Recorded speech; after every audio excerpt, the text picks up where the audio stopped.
I dag har EUC Syd afholdt et arrangement, som var egnet til alle elever på skolen. Men som man kan se på disse billeder, er der faktisk ikke mødt særlig mange elever op. Men dette er dog ikke særlig overraskende, siger lederen af skolen.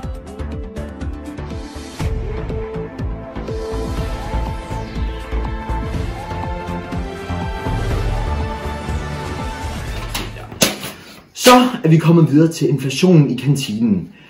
Kantinen bliver brugt af rigtig mange, men efter inflationen der er den faktisk faldet lidt i besøgende hen i kantinen. Dette er lidt dårligt for kantinen, da man i stedet for ser mange elever gå over til Lidl. Og så vender vi tilbage til det med EUC Syd. Der har vi fået fat i lederen og spurgt ham om, hvorfor han ikke er overrasket over, at der ikke mødte særlig mange op til hans arrangement. Hvorfor var du ikke overrasket over, at der mødte særlig mange op til arrangementet?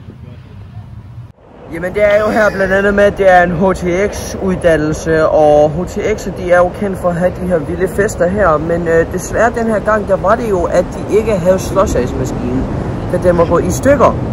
Og derfor tror jeg ligesom, at det er, at den her fest her, den ikke var et stort hit. Er det så et arrangement, du kan finde på at holde næste år igen?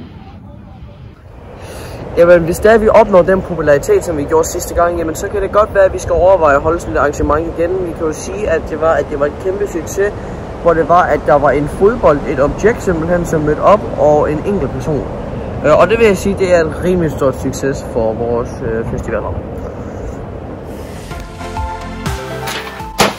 Så er vi kommet videre til unge og gambling. Flere og flere unge er begyndt at gamble på online gamblingsider, hvor de gambler med for eksempel online virtuelle ting eller skins.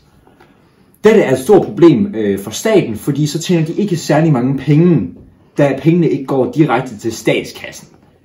Vi har prøvet at snakke med nogle unge, som faktisk er begyndt at gamble og har set, hvilke konsekvenser gambling har for unge.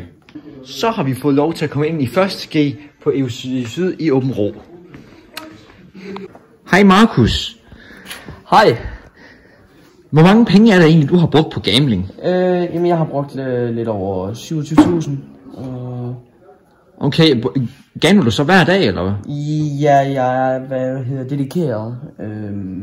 Og der er ikke noget, der hedder afhængighed her i den her verden. Nej, okay. Har du tjent, eller har du mistet mange penge på det, eller hvordan ser status ud? Jamen, statusen, det er faktisk, jeg er en lille smule nede, men jeg er jo rigtig dedikeret, og jeg kan mærke, at det hele skal nok blive tjent tilbage. Men lige nu har jeg en gæld på cirka 10.000 kroner. Nå, men det var da ikke så meget. Nej, i forhold til, at jeg kun er 16, det er jo ikke så meget. Og hvor kommer alle de penge så fra? Jamen, jeg tager dem fra min mors kreditkort. Nå, jamen, er det noget, du har fået lov til, eller er det noget, du har gjort i... Hun ved det ikke endnu. Nej, okay. Og som man kan se på mange unge, som vi for eksempel så her i videoen, så har mange af dem altså ikke nogen rigtig indtægtskilde. Mange af dem de får deres penge fra alle mulige andre steder end deres egen pengepunkt. Dette er et rigtig stort problem. Og som Markus fortæller her i interviewet, så er der altså ikke noget, der hedder afhængighed. Men ifølge Danmarks Statistik, så er 50% af danske unge altså afhængige af gambling. Det var så det for EUC. Tak for i aften.